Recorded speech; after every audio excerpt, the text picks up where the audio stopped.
Hello, everyone. Welcome to Ocean Rockstars podcast. Today, we have the pleasure of the renowned interventionist Earl Hightower. I've known Earl for a number of years, but his story goes far beyond that.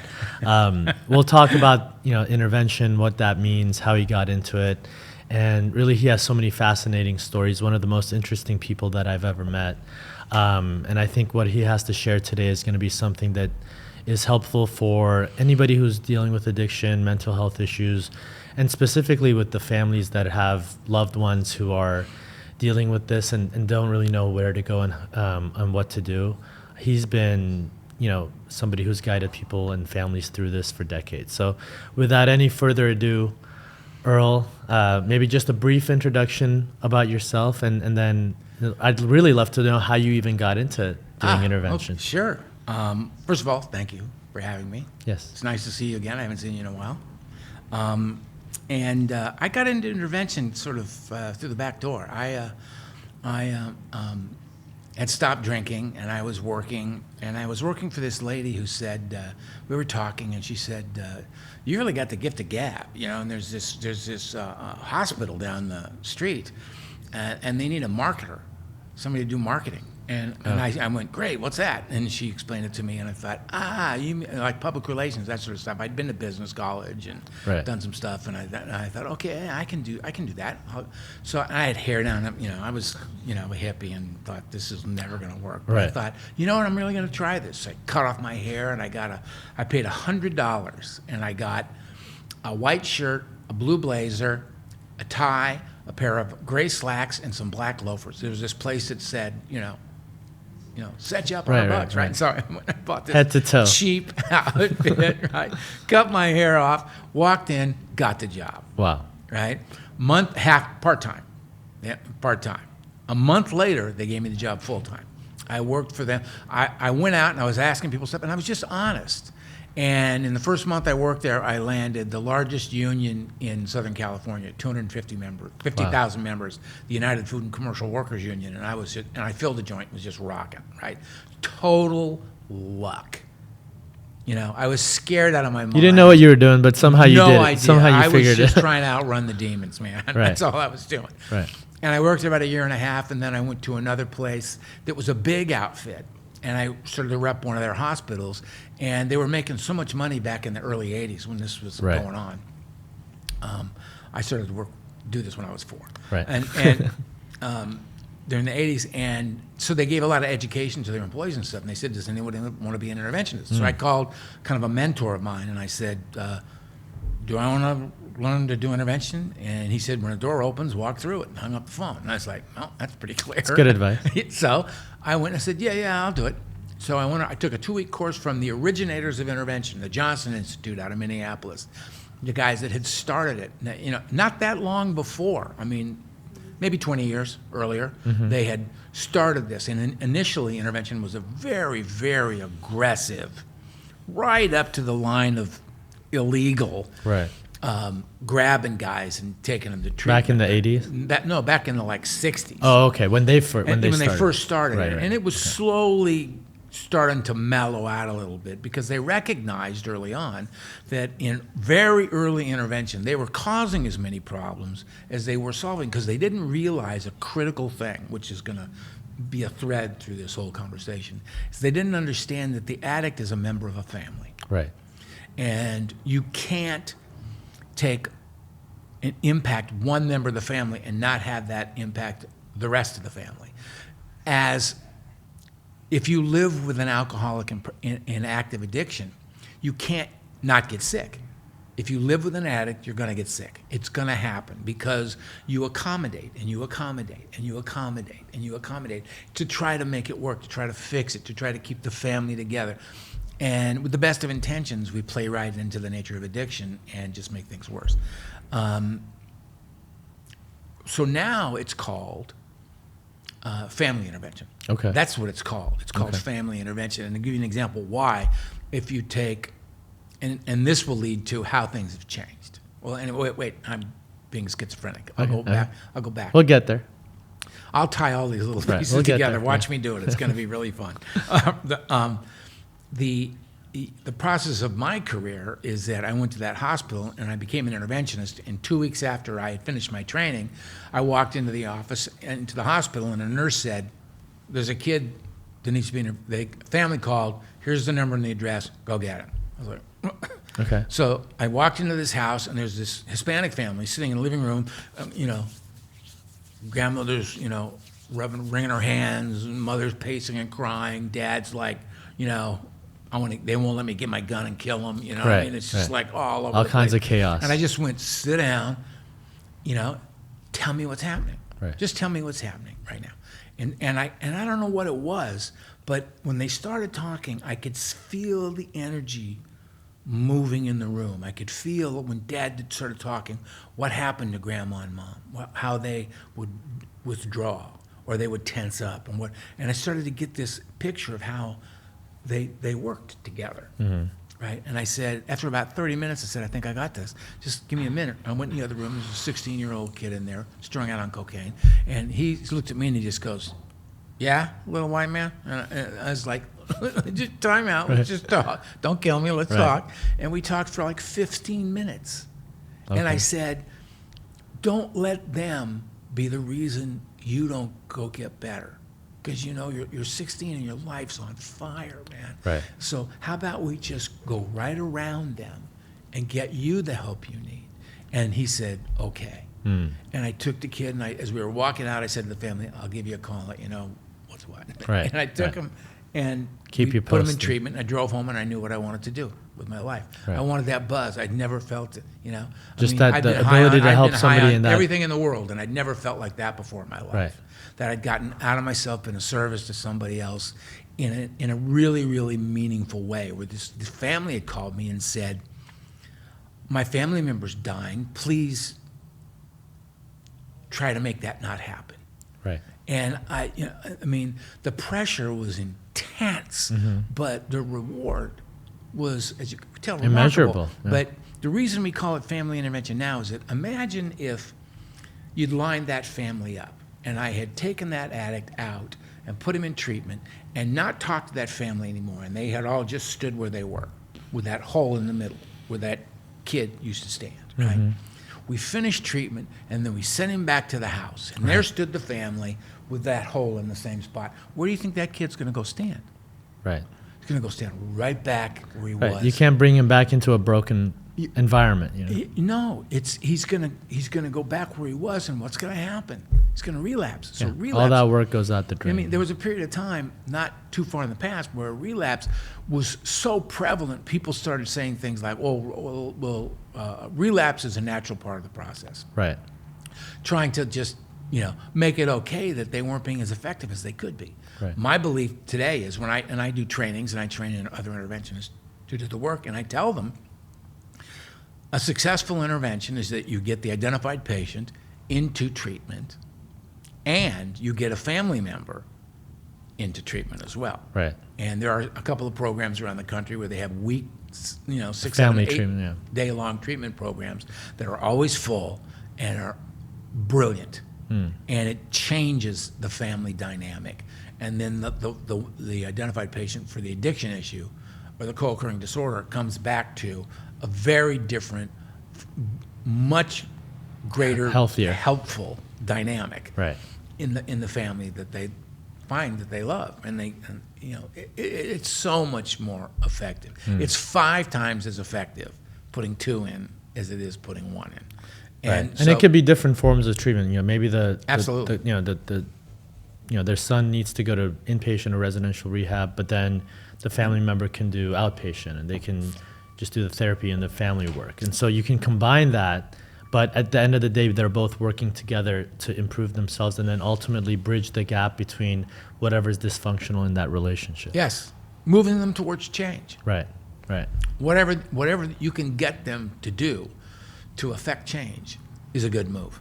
Yeah. So Change. all those levels of care, whatever they're willing to do, you always, we want to try to get them in an immersive situation. We're going to get the most work done.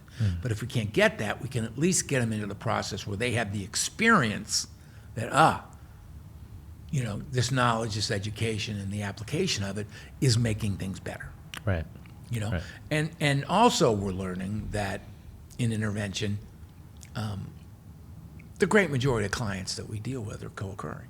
Right. The great Yeah. majority. Now They're self-medicating everyone has mental patients. health issues. Yeah, yeah. Most of the old timers in recovery say that the 12-step programs are the largest outpatient programs in the world. Right, right. Because people get sober and they go and then they go, hey, I'm all You got better. all these other And issues. it's like, and all their demons surfaced. You know what I mean? You got all these crazy people getting together, as a community, and things happen. And Right. you start to tell people. But Anonymously, by the yeah. way. Interestingly, though, from the very beginning, the 12-step community has said, if you have outside problems, please go get outside help.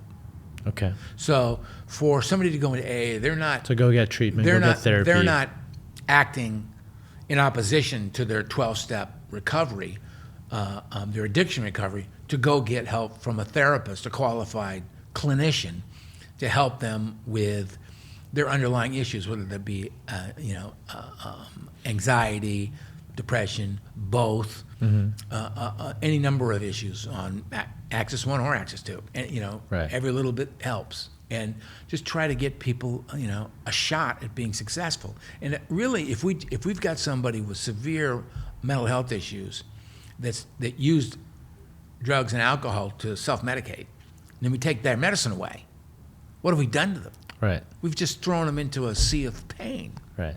Right? And of course they're going to relapse with a resentment towards us. So, we need to try to really help them, Right. and not turn out to be the boogeyman. Right. I mean, one of the things with Ocean Rock Recovery, since it's a telehealth, it's a virtual Right. online program. It's a lot of these clients are people who've been through residential inpatient treatment, have done the more intensive treatment, and now they're going into this IOP, intensive outpatient, where they're doing anywhere from 1 to 3 days a week, from 1 hour to 3 hours a day, and that continuum of care is really well suited with their other pursuits, mental health, exercise, going to groups, going to AA meetings, and when you do all that holistically together, then you're getting all these things supporting each other. So Mind, body, and spirit. Mind, body, and spirit, exactly. Bring them together. Yeah. That's right.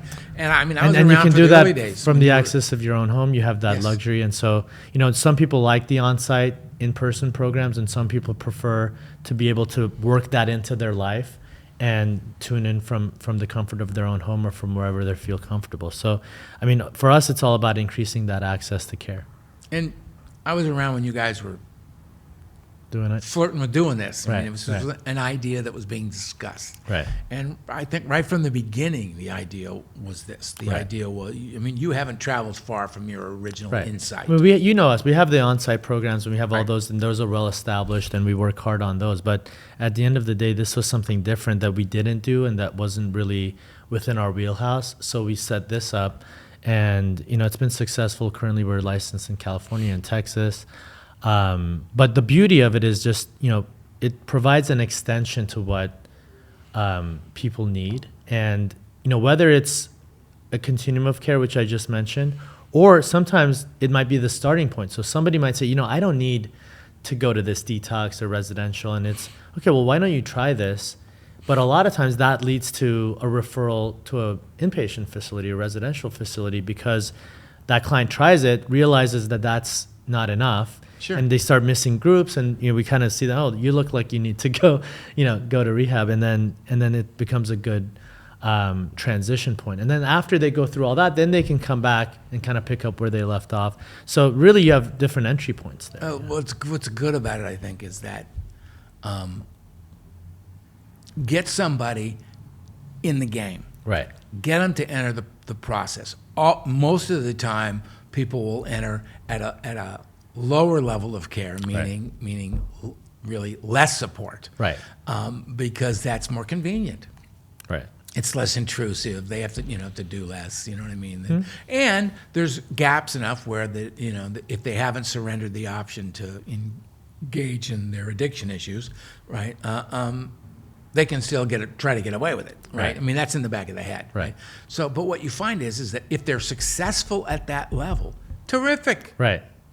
Good. Carry on, my friend. Exactly. Let's go to the next step, right? Yes. Let's keep moving. That's but the if goal. they fail, it's all really, it's not a failure. It's just evidence that you need more support. More structure, and you're getting more support, at this yeah. level. So let's just jump back a level. Right. Let's just Right. jump back a level and see how we do. If same thing happens, let's jump back another level. Right. See how we do. Let's get you to the place where you feel covered. You feel like you're stabilized, you're safe, you can engage in the process and not slip up. Right. That you've got what you need. Yeah, we're here to work with you along the way, Right. right? And ultimately get you to the place you want to be, but we can't do all the work. Right? You have to Right. be part of the history and part of the story. And I think really the key component, which is what you hit on earlier, is that family component. We have family groups. We really try to get the families involved to the extent that we can make that connection, because sometimes, and this is one thing I wanted to kind of transition into, is it all sounds great, right? Oh, let's work with the client, let's work with the family, let's heal both of you. But a lot of times by the time we get involved, or even by the time you get involved in your intervention, there's so much disruption and chaos in that relationship. They've tried this and they've tried that, and they're almost at the point of wanting to give up, and this is their almost last resort, where they say, okay, well, Right. somehow they found Earl Hightower, or somehow they found the treatment center, and who's he? and now they want to figure out, well, what's the next step, right? And Hey, so did we tie all those points together from the original thing? Remember, we had a lot of little. I don't know. Did we? I think we did. The guys over there are Well, just kind of going, go on. someone's listening, Yeah. someone's listening. But to that point, Yeah. right? One of the things that's always bothered me as an interventionist, and now that I'm on the brink of retirement, Don't say that. oh, dude, I'm past the tipping point. Has it been 40 years now, or? Yeah, it's been this year is 40 years. 40 years, Jesus, okay. Yeah. So and that's a lot of pressure for. It's a lot of 40 years. That's a lot. You know what I mean? To have How many interventions? My son's dying. Help How me. many- Oh, I'll be right there. You don't realize how much pressure that is until you stop doing it, Right. and then you just start to float around, and you're like, oh, this is different. This is the world everybody else lives in. How many interventions have you, A lot. thousands? Yeah. Tens of thousands? Not tens of thousands. Thousands. But thousands. Yeah. Thousands, yeah. That's a lot. That's It's a lot of lives. But I mean, I was doing them, when I was willing to, I was doing, 10 a month. Right. Right. Well, it Just just depends. bam, huh? bam, bam, You bam, need bam, to. bam, bam. Sometimes it becomes overwhelming with the writing emotions. the files, getting, you know what I mean? I learned to back it off later on because I was, you get to the point where you're doing interventions and you've got 2 interventions and 2 of the identified patients have the same name. Right? You're intervening on 2 Billies at the same Right, time. right, So right. you're talking to somebody and you realize in the middle of the conversation, That's I'm double talking bill. to the wrong Billy's dad. Right. And I got to redirect this conversation because that's not good, right? Right. So you learn Throughout time, yeah. over time how to play it, how to gauge it, how to structure your own scheduling of how you go about doing these things. But the thing that's bothered me the most is that as an interventionist, there's 3 phases. There's the pre-intervention work, Okay. which is getting all the information, getting the data, getting everything ready so that you know what's going on with this individual to the best of your ability. Now, most of us are not licensed clinicians. We're certified interventionists, right?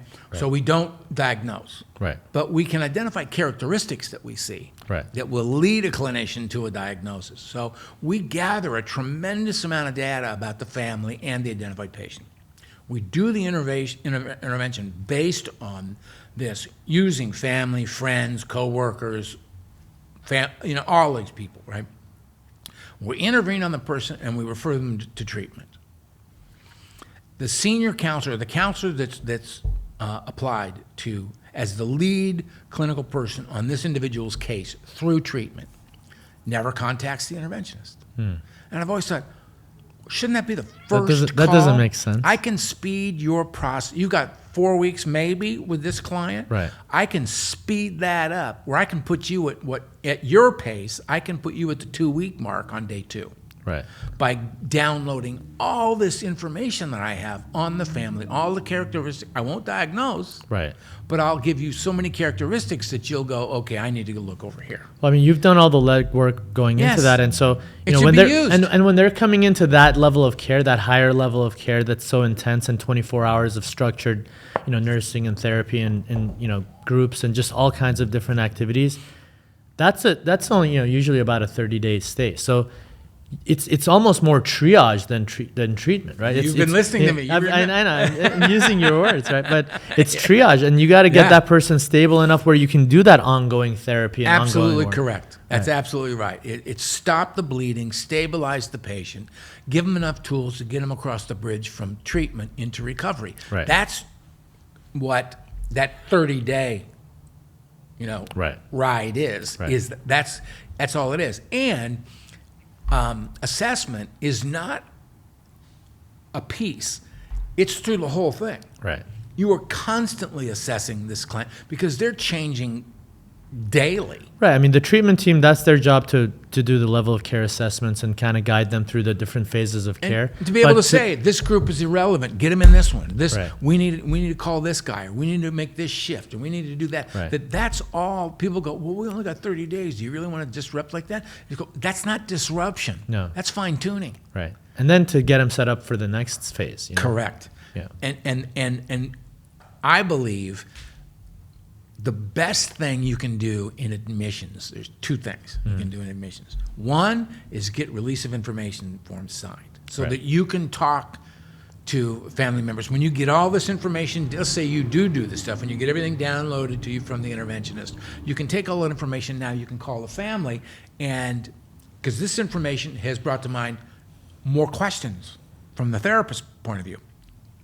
They're in a position, because the release of information has been signed for the mother, to call the mother and go, we've been talking to Earl, and we got this much, we're talking about this, and when he said this, and the way he said it, it made us think, tell us more about this. Mm-hmm. And they can really do a deep dive in one day on a client and really get a lot of information that can be practically applied to this individual's recovery process. So, one, the release of information that these people get trained to get. And there's a lot of techniques that they get trained to use. Because a lot of times that in the beginning, there's inertia, right? Oh, I don't want my parents to know this, or I don't want this guy who, helped my family get me into treatment. And that's not when you say, Right. Nevertheless, here's our release of information. Right. You Oh, should sign please sign this. Yeah, you got it. Just a stack of You got to sign get them this, to feel sign it. comfortable. Really? Right. Yeah, I understand why you feel that way. Sign here. Right. And what's this? Oh, that's just a lodging issue. Okay, here. Right. We'll Gotta back get your them to appointment, open up sign a little here. bit, And they'll sign them. So we're signing the release of information, but also having the admissions department say to them, essentially, welcome to the first phase of your recovery. Mm-hmm. To say those words, welcome to the first phase of your recovery. Right, welcome. And they Yeah. to the first phase of your recovery. Right. This isn't, you're thinking it's a 30-day spin wash. Right. 30 days and This done. is the beginning. No, this is the beginning. If you really do treatment, you're going to be in some form of treatment outside the 12-step community in addition to that for a year. From going all the way from inpatient all the way through the levels of care into individual therapy. And you'll start going to meetings and getting comfortable with that while you're in treatment in the beginning. Because we all know that if we're successful, that's where you're going to end up. And people say to me all the time, they go, well, we don't believe in the 12-step process. And I go, you can not believe in it all you want. It's like you can say, I don't believe there's a table sitting here. That's fine. Right. But there's a table sitting here. Right. Right. It's that. It's sound. real, Sorry right? about that sound, guy. Bang, We'll edit it afterwards. Yeah, don't worry. Great. But you understand what I mean. No, I know. That doesn't matter whether you believe it or not. You got to give it a shot. well, that it's this. It's that. I say, okay, here's from a business. Forget the emotional plea or the moral plea or the ethical plea. Just the business plea. When you have people leaving your facility, you want to make sure that they're all going. The only place you can send everybody is to the 12-step community, because that's the only thing that is everywhere. Right. There's, no matter where you they go go, look up smart recovery, you go look up, moderation management and all that. There's a few spots, and there's a lot of online stuff. But if you want to have people involved in a community, which is vital in any phase of recovery, community is a vital element of that recovery process. Right. If you want them involved in that, you're going to send them to the 12-step community. Right. Now, all your alumni speak the language of the 12-step community. Right. That's how they talk. They understand each other. They can talk to each other about what they're going through. Now, you're building your alumni organization. Right. And all of these people are being told, get involved with alumni, and you have a dedicated FTE, full-time employee, who's in charge of alumni development. And you're getting people to look at, as they're moving through treatment, as they're moving out into the next phases, to look at the experience that they had at your facility as hallowed ground. That this is a special place, this was a special time, and that you need to remain connected to it. You want to talk about the things that you need to do to help yourself stay sober, get out of yourself and be a service. Here's a good way to do that. Be a service to the next guy coming through the treatment program. Right. Be available as a sponsor to that guy. Be available as somebody for that guy to talk to. And you build alumni around that core and several others that we can talk about at another time. Sure. But you build this alumni, and ultimately, done right, your alumni organization becomes your top referral source. Right. And Because they believe in what you're doing, yeah, and it worked for them. And they're in the communities where people who are struggling will say, "I just can't stay stopped, man. I don't know what to do." And they'll say, "Come with me, man. Let's make a call and talk to a guy, and maybe you can help." And they're on the phone with your admissions department, Right. and because that's the right thing to do. Mm-hmm. And they've built trust. They've built trust with your team, Yeah. with your And it's admissions, not a with hustle. your treatment team. Yeah. It's not a hustle. It's saying, let's go talk to somebody that can possibly get you more stability, more support, more encouragement, more information to help you make the decisions that you need to make so that you can get better, so you can feel comfortable in your own skin. Right. That's the one thing I think that's great about recovering people working in the community, in the treatment community. And I believe that any good treatment facility has both. Right. Recovering and non-recovering people, or it tilts. Right. And if you want You need a balance. You need a balance. You need a balance. Because when you leave treatment and you go out to live in the real world, not everybody's going to be in AA, buddy. Right, It's going to be the real world. Right. And you're going to need to be able to work with, talk to, communicate, get along with people who don't have an addiction problem. Right. And don't really want to hear about yours. Right. Right? Right. So you develop those skills as well. So I think we're learning, right?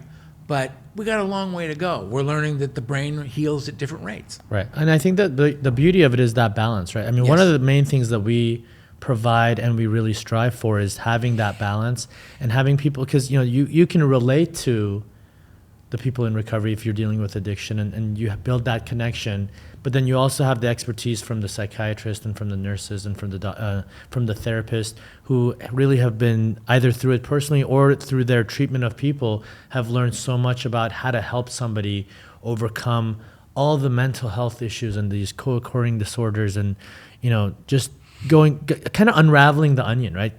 Cutting through all that and just digging further and further to the point where you actually start to heal. Because like we mentioned earlier, phase 1 is triage, but phase 2 is healing, and then continuing with ongoing sustainable recovery. But if you don't fix all that in that kind of first stage, in the first, second, third stage, then you might be sober, but you're still broken and you still have all these other issues. You got to open the door. So your chance of relapse goes up, and you might still be an asshole, right? So we gotta still do all that other stuff. And the goal is not to just have somebody who's sober, but to have somebody who's sober and is a positive member of society, right? You get a jerk sober. What you have is a sober jerk. Right.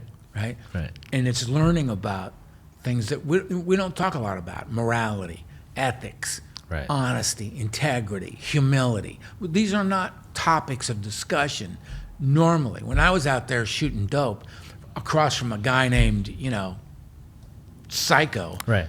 You know, I never said to In Psycho, some motel room. Yeah, you know? yeah. That smelled of bleach. With 10 people you didn't know. It smelled of bleach, right? Right. There's a guy over there every once in a while you poked him to see if he was breathing. Right, And right. he said, Psycho, how are you feeling today? Right. No one cares. Never happened. No. Psycho never responded with, Earl, today, you know what? I just don't feel like I'm enough. Right. Never happened. Those things people don't tell the truth. Right? That's the thing we're all running from. Lying to themselves. We're running and from, to everybody it's else. like at that point you want to look up and go, Psycho, look around the room. Do you really want to have a meaningful emotional conversation right now? Right. No. Because they're in the middle of it. You know, they're trapped in it. Right. It's you're an inch ahead of the demons. Right. They're right there coming, and you got to move fast. Right. And it's that surrender of just, I can't do it anymore. Please help me. That's when you have a shot at a complete redirect in the course of somebody's life. You know, one thing I want to talk about, Earl, is because I wasn't even thinking about this till some of the stuff you just said, but we've always heard about this concept of rock bottom, right? And historically, rock bottom, meant something that I feel is different than what it means today because of fentanyl, right? So now, you take that wrong thing and the wrong dose, and you just don't even know it's in there because you thought you were taking something else, and you're dead, right? You can use once and die. Right. So before you had people who were using for a while, and they were doing this and that. I mean, you can talk more about it because you know much more about it, but it's much different experience now because of the lethality and sometimes the unknown nature of what you're even taking, right? Versus before, you kind of knew what you were doing the wrong thing, but you got enough chances to try to get it right. Now, you might not even know what you're doing, and you don't even have that chance to get better, right? So, I feel like this concept of, well, I had to get to rock bottom before I could get better can't really be applicable anymore to the extent that that's going to be too late for a lot of people. So how do you get better before you hit rock bottom? I mean, that's what's the mentality I think there? that the answer to how do you get better before you know what I'm trying to get to, right? Yes, I do, and I think that you don't. People don't get.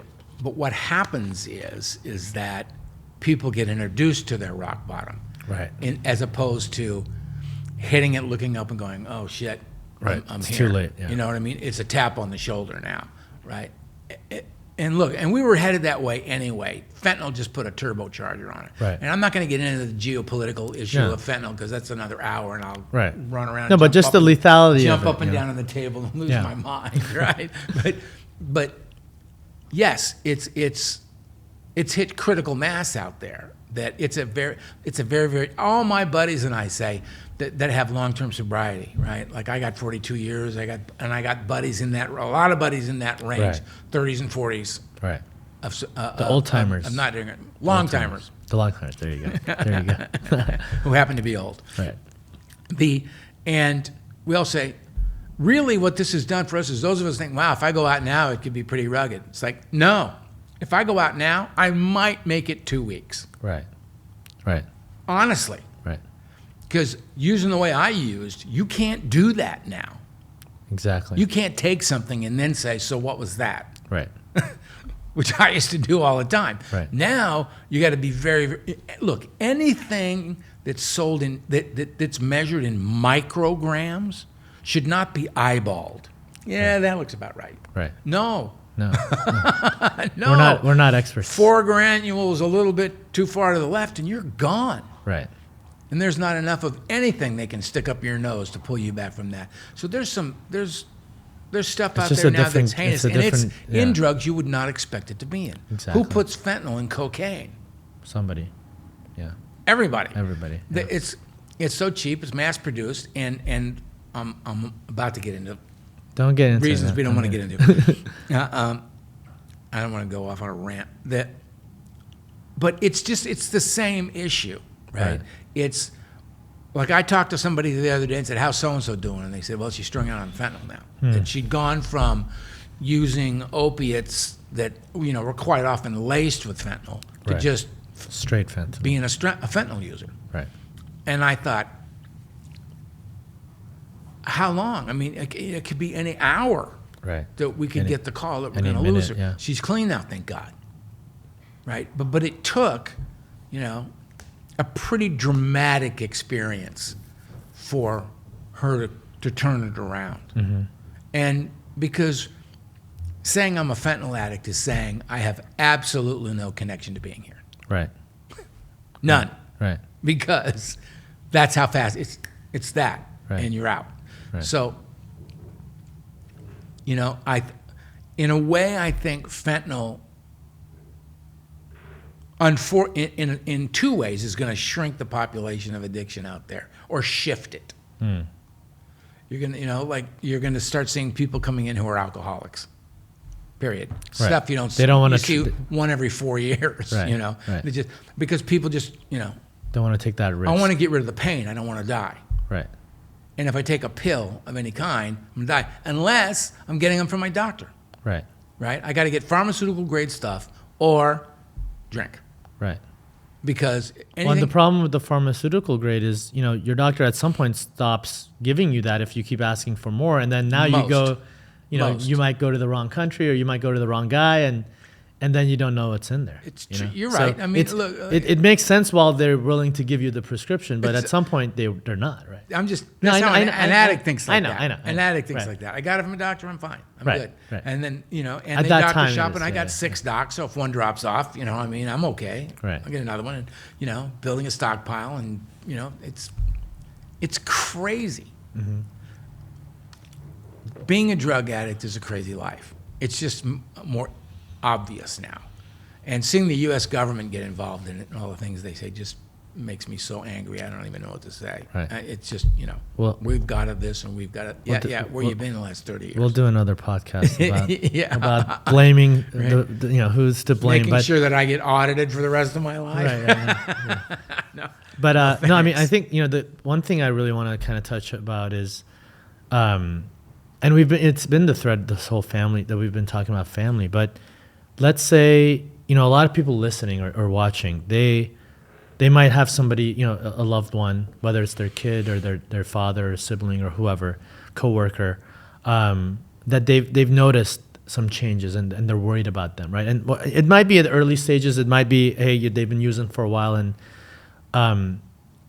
but they don't really know what's the next step or where to go or how to get help. And I think this is where you've been so critical over the years, helping thousands of people, is you can help navigate that.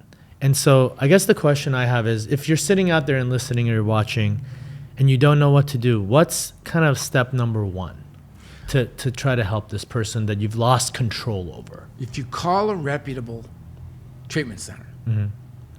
they will give you the names of most likely. This is my best case scenario. Right. I'm not saying everything goes like this, right? But if you call a reputable treatment facility and say what you just said, they will give you the name of a reputable interventionist in your area Right. who you can talk to at length. You can retain them with the understanding that we haven't decided yet whether we're going to actively intervene or not. We're here to gather information, tools, right? And we'd like to talk to you about how we go about that. And any interventionist worth the salt is going to say, absolutely, sure, let's talk. Right. And give the family, do's and don'ts, a simple, tangible, workable list of tools that they can insert into their relationship with their loved one who's in trouble, and start to kind of slowly redirect the nature of that relationship. Right. And that's the best way, is the sooner you get somebody in the mix with the family that has professional knowledge that they can apply to the problem at hand, the better. Right. Do that. Because it'll keep you from doing, because as a family, trust this. What clearly seems like the right thing to do may not be. Right. Because we were told you love your children, you're consistent with your children, right? That'll handle most of the problems. Right. Well, that plays right into the hands of addiction. Right. So you need to learn new tools, learn more about addiction, be told where to go to get that information, where you can get lots of tools. Talk to more than one person. Right. Become armed with the facts your about due what you're diligence. dealing with. Yeah. Yes. Before you sit down and think, okay, I've got enough information. I'm the dad. I'll do the intervention myself. Right. Okay, when that blows up in your face, Right. call me back. Don't be ashamed to call me back. The thing that concerns me is that families will call me and they'll say, can you help us with this? And I say, sure. And I spend an hour and a half on the phone gathering data about this individual and making suggestions about what they can do right now to just sort of temporarily stabilize things until, they get ready to take more formal steps. Right.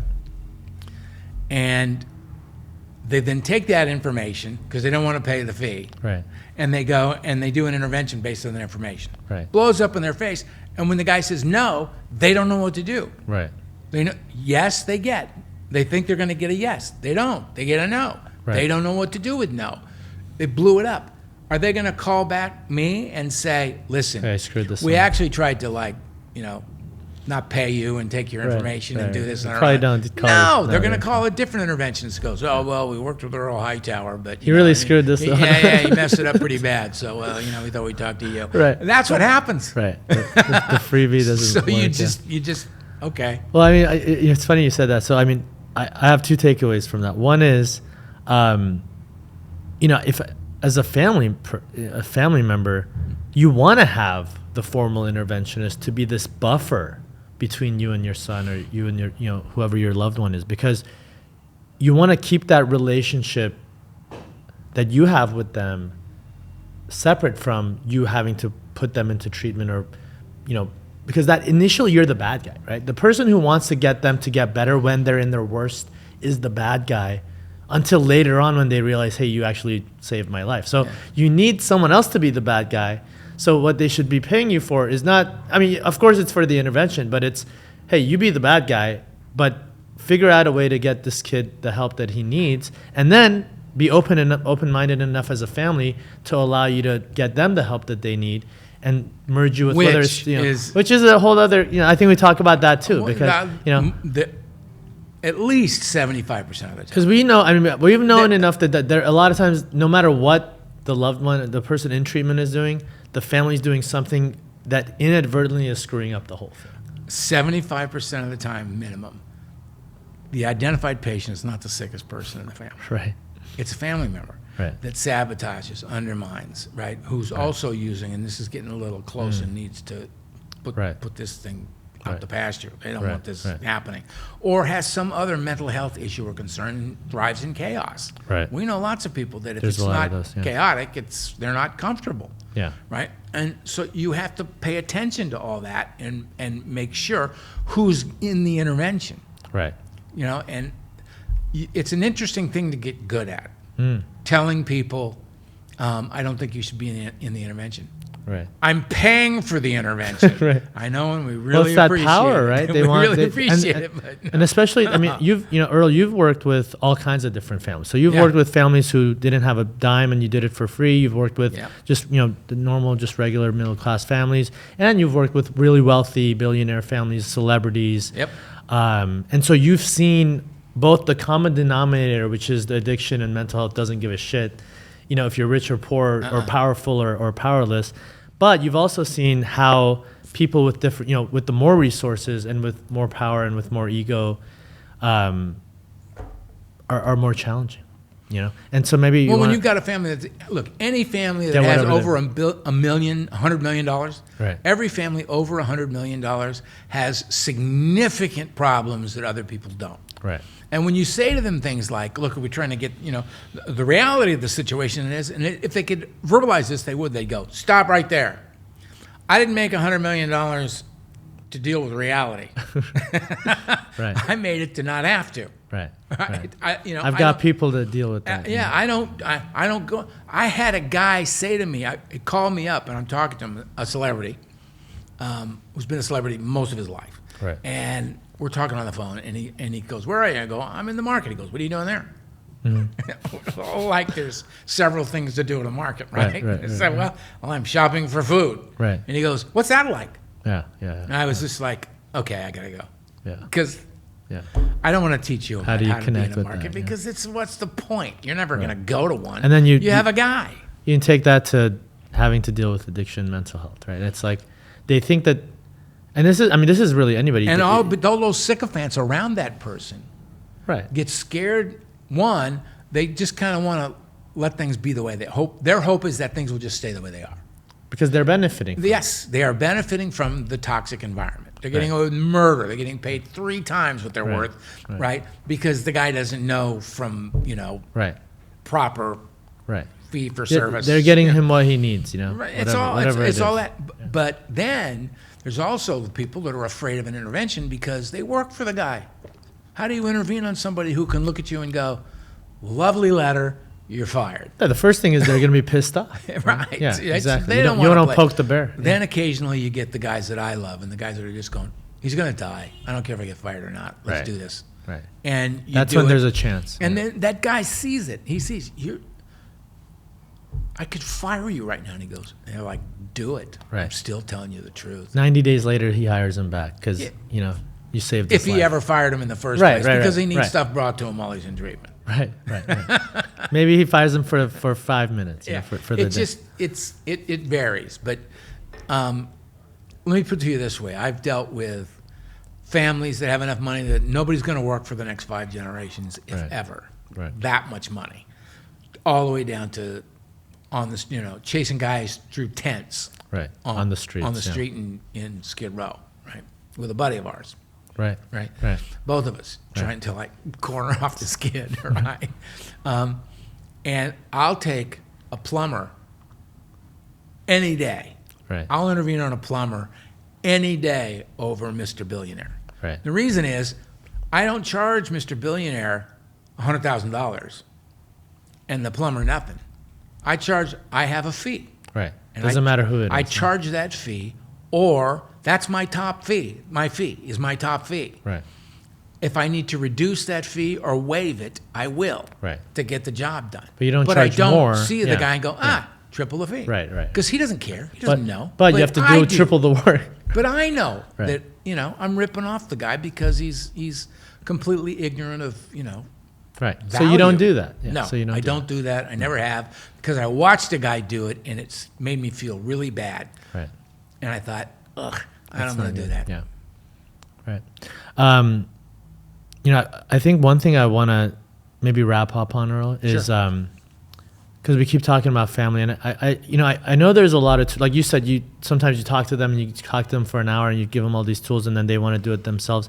At the end of the day, I think it's important for everyone to know that whether it's working with a therapist, a psychologist, a doctor, a certified interventionist, going to treatment, you have to ultimately let the professionals do what they're supposed to do and guide you through the process. But if you're just listening at home and want to learn some tips and tricks and some tools, what are some of the top things you would say for a family member to know about, number one, how they're actually creating the problem or making it worse? Number two, what are some things they can do to at least temporarily make it better until they find that help? And then ultimately, how to get that help that they need to get through all this. So let's start. That's a lot. Let me give it to you in bullet points. Yeah, I was going to say, let's start with this one. Let's start with what are just some tools that somebody at home can use when they have a loved one that they've lost control over. Gotcha. First of all, I'd say, one, you can't have a rational conversation with an irrational person. Mm. So when somebody's actively in addiction, and if you're the parent of a loved one, you've been around it at all, you can tell. Right. So wait, pick your spots. Mm-hmm. 2, I love you and no go in the same sentence just fine. Right. I love you and no. Now that might be about, Mom, can I have another $20? I love you, honey, but no. Right. It starts something that simple, yeah. Something that simple. Just all of a sudden there's this little tiny boundary that's not a big deal except to the identified patient. Because what they're hearing is something's starting to happen and I got to shut this down. Right. So you're going to get a war over a simple thing. Right. Next thing to be able to say is, listen, I love you and I'm not available to be abused verbally by you. And you get up and walk away. Right. Don't try to defend what you know is a reasonable thing. Right. Don't. You don't need to defend it. The reason he got so upset is because he knows it was reasonable. Right. Don't get put in that position. And also, again, simple. Answer questions on your time, not theirs. So when they say to you, "Are you talking to an interventionist?" Never admit to that openly, right? But what you can't say is, "You know what? That's a great idea. I'm going to go do that." Right. And then you go call the interventionist you've been talking to for the last 3 weeks, right? And go, "He's on to us, but I let him know." Made it seem like it's his idea. He did this to himself. Right, He brought it up. It was his idea. Yeah, and so that's always a great Turn it way. around. No, I love that. And, I love that. Flipping it is always when somebody says, "How can you do this?" The I love answer is, that. "How can I not? Right. Look at you. I love Look that. at how you're living." Right? And keeping it really, really simple. Short sentences, direct interaction, look them in the eyes, all of that. And also, if you were to sit down and look at what you know your loved one is engaging in, think of it in these terms. If this wasn't my son, and I was just thinking, this is a member of the same society I'm a member of, and I'm held to certain standards, certain rules, laws, right? So is that person, Right. right? What's wrong with holding them to the same standard I'm held to? In other words, if he steals my car, if he just takes my car, Right. isn't that a stolen car? Right. You would be upset if it was. Isn't that a stolen car? Right. Why don't you report that as a stolen car? Right. And when they arrest him and he looks at you like, you can look back at him like, Maybe you shouldn't steal cars. you know, why would you steal my car? Right. You know, because now look what we got. Right. And guess who did this? Don't look at me like this is on me. Right. You stole a car. Right. You called the police. Of course I did. My car was stolen. Right. Don't give him preferential. You get what I'm treatment. saying? Is Yeah. that suddenly... But it's all these small. Not, I mean, some of them are small, some of them are big. But it's Yes. all these steps that you're taking along the way, where you're drawing the line, you're Yes. drawing the boundaries. But I loved what you said, which is you start with "I love you," because I think a lot of Every parents, sentence a can lot of start with parents don't. They're like, they spend the money, they do all this stuff, but they don't go out of their way to hug or kiss or tell their kids they love No, them. they right? start with, "Do you know what you're putting me through? Yeah. Do you know what you're all doing the money to me? I've spent to put you through school and this You're and that, breaking and- my heart." And Yeah. No. No. And so remove those two. It's like, on one hand, you're a loving parent. On the other hand, you're a concerned citizen. But see, oftentimes being a loving parent of an addict Right. or an individual with an out-of-control mental health issue or concern, being a good parent doesn't come in the standard parent handbook. It's not like everyone else. No, you got to do other things that feel bad.